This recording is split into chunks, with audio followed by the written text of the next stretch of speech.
Y ahora a disfrutar estos ricos panecitos en forma de conejitos. Este es pan purépecha y kurinde poreche, huchar poreche. Pan en purépecha es kurinda, kurinda. Pan, kurinda. Conejo, aguan.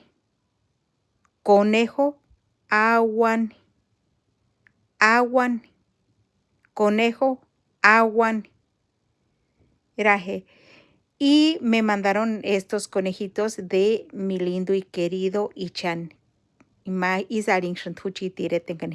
Así se llama el pueblo de donde nosotros somos. Somos de Ichan, Michoacán.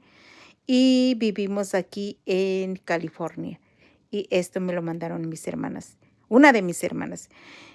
Y no puede hacer falta un rico cafecito, que yo dije, un rico cafecito para poder deleitarme de este rico pan en forma de conejitos. Y aquí ya está mi cafecito, que me gusta mucho. Huele rico y sabe rico también. Gracias a una de mis hermanas que me mandó los conejitos y voy a deleitarme de esos conejitos. Saludos a todos.